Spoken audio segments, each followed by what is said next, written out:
Manuel TV.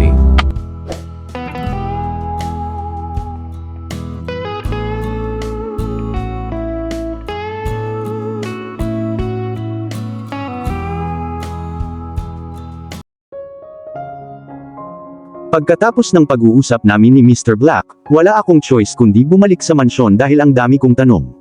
Sinabi sa akin ni Leo na nasa opisina niya siya kaya lumakad ako para puntahan siya at tanungin siya kung bakit ako nasa trouble. Naglalakad ako sa hallway nang marinig kong may sinabi si Mr. Black sa Italian at tumawa ang maganda niyang girlfriend.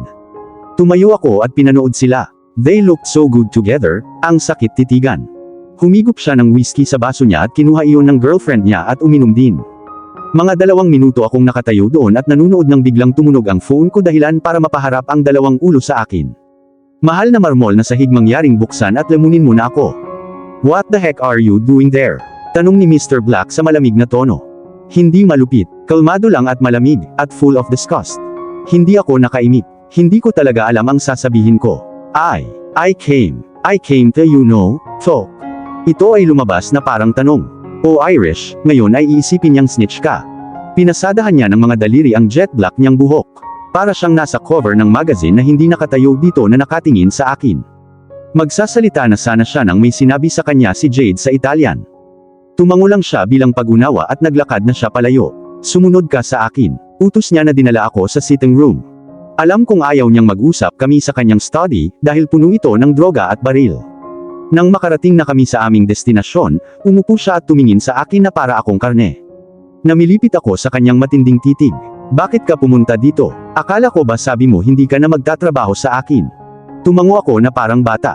Tama ka, hindi na ako magtatrabaho para sa'yo. Pumunta ako dito para alamin kung bakit ako nasa trouble. Matapang na wika ko. Parang nahuli siya sa sinabi ko. Pero tinakpan niya ito ng kunot noo. Ayokong pag-usapan ito ngayon, sabi niya at tumayo na para umalis, pero tumayo din ako at tumayo sa harapan niya. Hindi siya aalis. Namalayan kong nakaharap na pala ako sa dibdib niya. Kinailangan kong itagilid ang ulo ko, para tingnan ang mukha niya. Matangkad ang lalaking ito. I mean mas matangkad sa akin. Tumaas siya sa ibabaw ko. Hindi ko hinayaang makagambala sa akin ang pagkakaiba ng taas. Hindi ka pwedeng tumayo lang dito at sabihin sa akin na ayaw mong pag-usapan ito. This is my safety and the safety of my mom we are talking about. Look here mister, we're having this conversation right here. Right now. Nagulat ako sa pagiging matapang ko ngayon. I mean facade lang ito dahil deep down, I mean right in there, my heart was having somersault in fear. Bumaba ang tingin niya sa akin. Fine, anong gusto mong malaman? Napakamot ako sa noo ko. Bakit ako nasa trouble? Akala ko hindi siya sasagot sa paraan ng tingin niya sa akin pero nagsalita siya. There's this guy, Montalvo. He wants half of one of my clubs. I can't give that to him. The fucker's furious. Apparently, he thinks I have a soft spot for you. So, pinigilan ko siya doon. Pero ikaw ba? Binigyan niya ako ng kakaibang tingin then realization hit him. No. Ouch ouch ouch, that's so mean. I pout and look at him para ipagpatuloy niya ang kwento niya samantala sumasakit ang puso ko. Itinapon ko na lang ang dignidad ko sa pagtatanong sa kanya kung may soft spot ba siya sa akin. Dito ko iniisip na may soft spot siya para sa akin. May soft spot lang siya sa super hot niyang girlfriend. So, pakiramdam niya kung sasaktan kanya, masisira ako at ibibigay ko sa kanya ang club ko. It's actually his way of revenge cause I whooped his ass hard. He's such a loser. But don't you worry, he's gonna pay for threatening me. You're safe Irish, always know that. You're Uder Maria Protection. Nagpigil ako ng hininga, kakasabi niya lang ulit ng mafia protection. Sinabi niya yun kahapon pero hindi ko talaga inintindi. Yes, mafia protection. Tinanong ko yan ng malakas. Oh Irish. Hindi ko dapat ito sinasabi sa'yo. Nung una, akala ko nagpepeke ka lang na wala kang ideya kung sino ako. But then I noticed you're just a simple sweet girl from a simple background. I'm a dangerous motherfucker. I'm a fucking mafia leader. I'm a asshole and I regret dragging you into my problems. Dahil ngayon na nakita ka ng mga kaaway ko, they will use you to get to me. Pero huwag kang mag-alala tungkol sa isang bagay. Malungkot niyang sabi. At dun ko lang na-realize na in love ako sa lalaking hindi ako minahal pabalik. You're in what? Matapos niyang marinig na siya ang pinuno ng isang mafia mahal mo pa rin siya.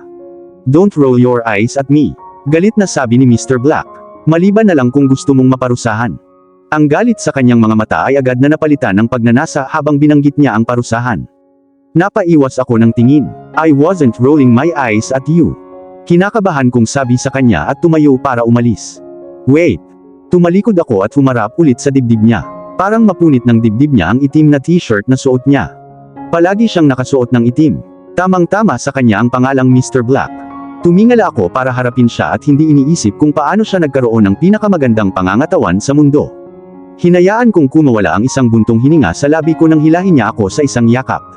Nalanghap ko ang sariwang manly smell niya na parang siya lang ang mayroon. Si Mr. Black ay natatangi sa lahat ng bagay. Napalingon ako sa kamangha-manghang katawan niyang bumabalot sa akin na hindi ko narinig ng eksakto kung ano ang sinabi niya ngunit parang katulad kanya. Sorry, I didn't get you well. Humigpit ang hawak niya sa akin. Tapos pinalaya niya ako. Umuwi ka na. I'm setting you free. You don't need to work for me. Babantayan lang kita sa malayo. Gusto kong magalit sa kanya dahil hinayaan niya ako at umasta na parang weirdo, pero hinayaan ko na lang. Sinubukan niyang buksan. Kailangan ko lang maging mas matyaga. Out of nowhere and without thinking straight, I stood on my tiptoes and gave him a kiss on his cheek, leaving him confused and me. Well, nagulat ako kung saan ko nakuha ang ganitong klase ng lakas ng loob. Namula ako sa galit at tumakbo palabas ng kwarto na tumatakbo pababa para makita si Leo na may kausap sa Italian sa isang tao sa telepono.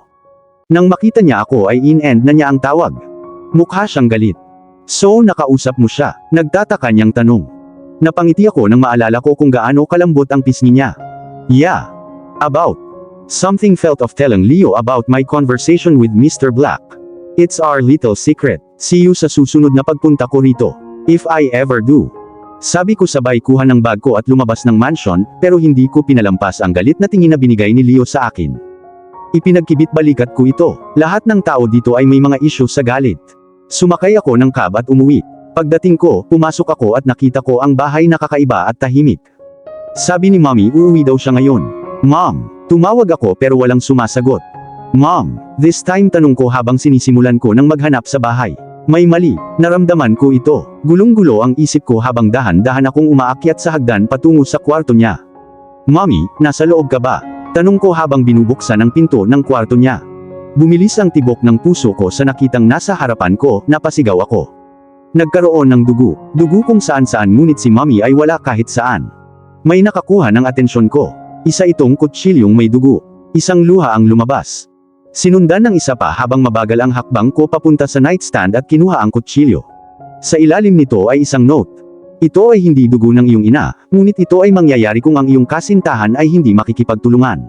Sabi nga ng nanay mo huwag kang umiyak. Oh my goodness. Kinuha nila ang aking mommy.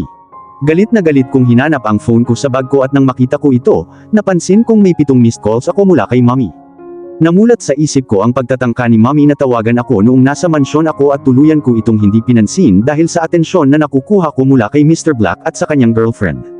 Oh my God! Sinubukan ko ulit tawagan si Mommy pero nakablock yung number. Tinawagan ko si Mr. Black at kinuha niya sa ikatlong ring. Irish. Ang malalim niyang husky voice ay umalangaw mula sa kabilang linya. Hindi ko napigilan ang mga hikbi ko. Mr. Black, my mom is. What's wrong with her? She's gone. Inilayo siya. Kinuha nila ang mommy ko. Sabi ko habang tumutulo pa ang luha. At lahat ng ito ay dahil sa iyo, sambit ko. Narinig ko siyang bumuntong hininga. Don't go anywhere. Don't call anybody, most especially the police. Don't tell anybody about this Irish. Papunta na ako. Ibinaba ko na ang tawag at napaupo sa kama habang umiiyak. Oh mom, I'm so sorry. Kung sinagot ko lang tawag mo. Hindi na ulit ako nakapag-isip ng maayos. Paano kung pinatay nila ang taong pinakamamahal ko? Paano kung pinatay nila ang mommy ko? Maya-maya lang ay tumunog ang doorbell kaya tumakbo na ako pababa. Wala akong pakialam sa katutuhan ng puno ng dugo ang mga bakas ng paa ko. Nang makita ko ang boss ko sa harap ko, at alam kong nasa panganib ang mommy ko dahil sa kanya, ginagawa ko lang ang nasa isip ko bago ko mapigilan ang sarili ko. Sinampal ko ang boss ko. Sinampal mo lang ang pinakadelikadong tao sa lungsod na ito. Mukhang nagulat siya sa ginawa ko. Hindi niya inaasahan iyon. Tingnan mo ang ginawa mo. Wala akong pakialam kung kaladkarin mo ako sa loob ng gulo mo pero hindi dapat kasali dito ang mommy ko, sabi ko sa inis ko.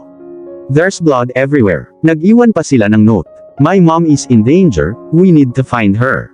Nararamdaman ko ang lahat ng enerhiya sa akin na nawala habang ang mga imahe ng aking ina sa mga kamay ng mga mamamatay tao ay lumalim sa aking isipan. Hindi na napigilan ang mga luha ko. Hinila ako ni Mr. Black sa isang yakap sa takot na matumba ako. Galit ako sa kanya pero kailangan ko ng suporta niya. Nanghina na ang mga buto ko, at napunit ang puso ko. Niyakap ko siya habang tumutulo ang mga luha. We have to save her. She means the world to me. Hinding-hindi ko mapapatawad ang sarili ko kapag may nangyaring masama sa kanya. Hinimas niya ang buhok ko na parang bata.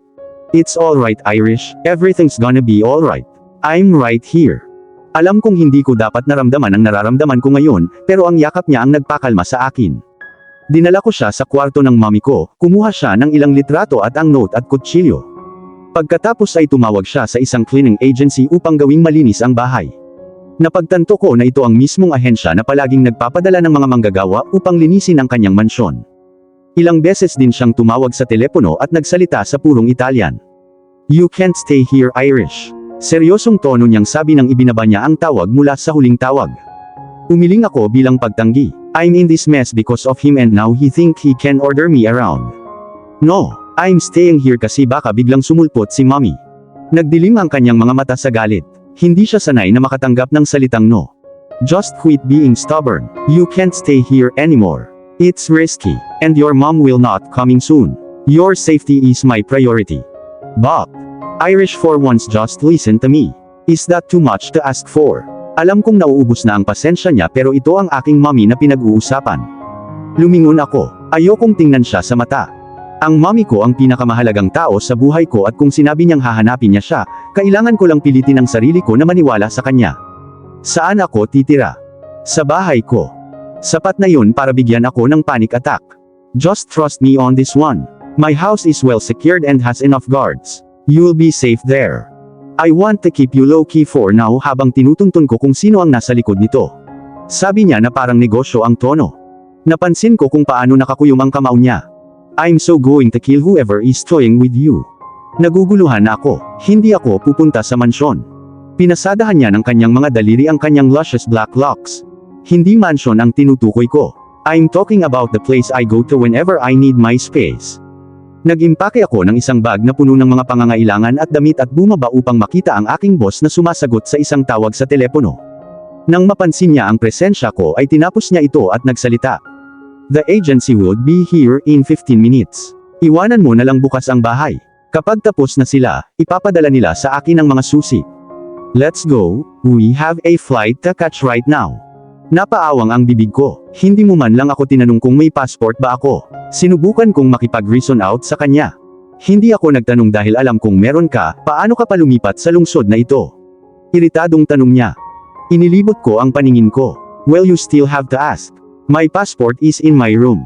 Let me go get it, sabi ko at naglakad pabalik sa kwarto ko. Naabutan ko siya sa labas. Nanlaki ang mata ko nang ma-realize kung ginagamit namin ang multo niyang si Rolls Royce.